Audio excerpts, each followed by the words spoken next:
भारी बारिश और बाढ़ के कारण केरल के इडुक्की में पहाड़ दरकने से 15 लोगों के मारे जाने की खबर है।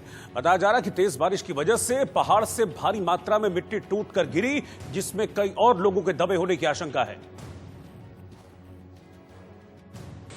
सिर्फ इडुक्की ही नहीं, केरल के एर्नाकुलम जिले में बहने वाली पेरियार नदी भी उफान पर है। देखिए कैसे एक भारी भरकम हाथी नदी की तेज धार में बहता दिखा। सोचिए, जब हाथी को नदी की ये धारा बहाकर अपने साथ ले गई तो आम आदमी के मन में इतना पानी देखकर कितना खौफ बैठ गया होगा।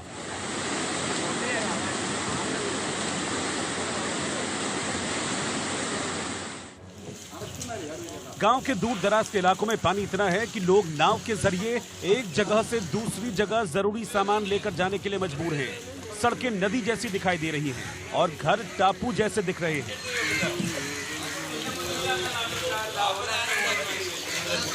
इस पुलिया को ही ले लीजिए, जिसके नीचे से बहने वाले पानी का सैलाब इतना तेज है कि मानो अपने साथ सब कुछ बहा कर ले जाएगा। बाढ़ बारिश से घिरे लोग इस पानी को देखने के सिवा कर ही क्या सकते हैं।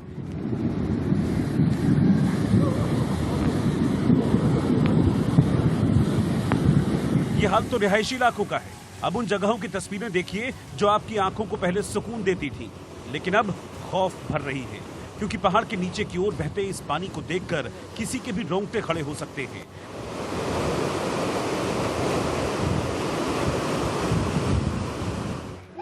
वहीं पतली धार के साथ ऊंचाई से गिरता केरल का ये झरना देखने में सुंदर दिख रहा है, लेकिन इससे नीचे आते पानी ने पूरे गांव को अपनी चपेट में ले लिया है। दरअसल भारी बारिश से केरल के कई बांध ओवरफ्लो हो गए हैं, लिहाजा इनसे भारी मात्रा में पानी छोड़ा जा रहा है, जो उत्तरी केरल में बाढ़ का कारण है। शायद इसीलिए मलप्पुरम, वायनाड और इडुक्की जिलों के लिए रेड अलर्ट जारी किया गया है। पानी के फ्लो को देखते हुए त्रिशूर, पलक्कड़, कोझिकोड, वायनाड, कन्नूर और कासरगोड के लिए ऑरेंज अलर्ट जारी किया गया है। लेकिन पानी तेजी से शहरों में घुसता जा रहा है, जिसकी बानगी कार के अंदर बैठे इन लोगों ने देखी। देखिए कैसे सड़क के दोनों ओर पानी ही पानी है, जिसके बीच से कार को निकालना मुश्किल है। हालांकि भारी बारिश और बाढ़ का सबसे ज्यादा असर केरल के इडुक्की जिले में ही देखने को मिला है, क्योंकि यहां भूस्खलन की तस्वीरें सामने आई हैं, जिसमें कई लोगों के मारे जाने की खबर है। ये भूस्खलन जिले के राजमला इलाके में हुआ है।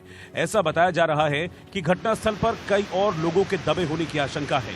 हालांकि जहां यह हादसा हुआ वहां राहत और बचाव का काम करना भी मुश्किलों भरा रहा, क्योंकि वहां तक पहुंचना बेहद मुश्किल था।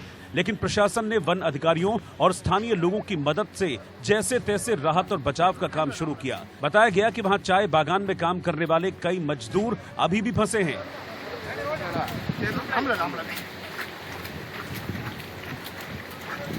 उधर केरल के राजस्व मंत्री ई चंद्रशेखरन ने बताया कि 3 लेबर कैंप में करीब 82 लोग रहते हैं।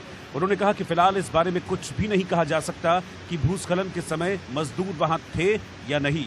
चंद्रशेखरन के मुताबिक खराब मौसम के चलते घटनास्थल पर पहुंचने में काफी दिक्कतें आ रही हैं। और इस बीच इडुक्की में लैंडस्लाइड से मारे गए 15 लोगों के परिवारों की आर्थिक मदद का केंद्र और राज्य सरकार ने ऐलान किया है। जहां केंद्र सरकार ने 2-2 लाख की मदद की बात कही है, तो वहीं केरल सरकार इन लोगों को 5-5 लाख रुपए का मुआवजा देगी। उधर केरल से सटे कर्नाटक में भी भारी बारिश के कारण बाढ़ का खतरा मंडरा रहा है।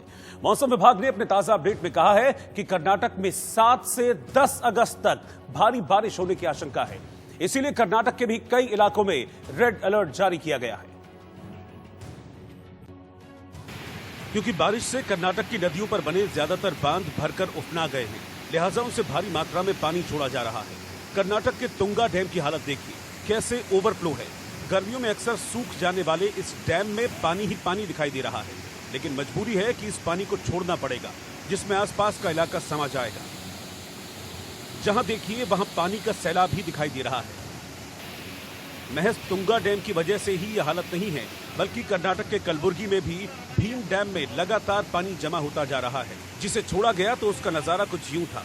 इतना पानी और इस पानी का शोर इतना खतरनाक कि किसी के भी कान के पर्दे फाड़ दे।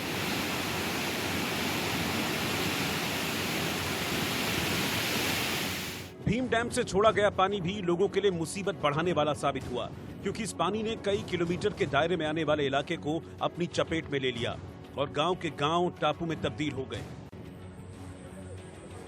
वहीं कर्नाटक के हासन से गुजरने वाली हेमवती और पेरियार नदियों में भी इतना पानी है कि वो गांव के गांव डुबोती हुई बह रही है। पानी में चारों ओर से डूबा ये शिव मंदिर इसकी बानगी है। हर तरफ इतना पानी है कि जिसे देख इस बात का अंदाजा लगाया जा सकता है कि गांव वालों ने कैसे अपनी जान बचाई होगी। हालांकि गनीमत रही कि यहाँ के ज्यादातर लोग सुरक्षित जगहों पर समय रहते चले गए, लेकिन उन्हें खाने पीने की चीजें उपलब्ध नहीं हो पा रही हैं, जिससे उनकी मुसीबत बढ़ गई है। लगातार ये तीसरा साल है जब कर्नाटक बाढ़ और भूस्खलन का सामना कर रहा है। उत्तरी कर्नाटक के कई हिस्से, खासतौर पर बेलगावी जिले में कृष्णा नदी और उसकी सहायक नदियों का जलस्तर बढ़ने से बाढ़ जैसे हालात हैं। तुंगभद्र नदी में बहाव तेज होने से बेल्लारी जिले के भी हिस्सों में बाढ़ जैसे हालात हैं। हालांकि कर्नाटक के कई हिस्सों में बाढ़ जैसी स्थिति को देखते हुए मुख्यमंत्री बीएस येदियुरप्पा ने आपात राहत के लिए तत्काल 50 करोड़ रुपए जारी करने का आदेश दिया है। कर्नाटक के दावणगेरे में तुंगभद्रा नदी उफान पर है। इस बीच एक नदी में डूबे पेड़ पर बंदरों का झुंड 2 दिन तक फंसा रहा, जिसका वीडियो अब सोशल मीडिया पर वायरल हो रहा है। देखिए कैसे एक बड़ा पेड़ इतनी गहराई तक डूबा हुआ है जिस पर कुछ बंदर शाखाओं पर नजर आ रहे हैं। बताया गया कि नदी में 2 दिनों से ये बंदर बिना किसी भोजन के फंसे हुए हैं, जिसकी जानकारी मिलने पर उन्हें रेस्क्यू करने का काम शुरू किया गया। हालांकि बंदरों के एक डाल से दूसरी डाल पर कूदने के कारण उनको बचाने के इस काम में काफी मुश्किल हुई, लेकिन बहुत मशक्कत और बहुत मेहनत के बाद आखिरकार इन बंदरों का रेस्क्यू कर लिया गया, इन्हें बचा लिया गया।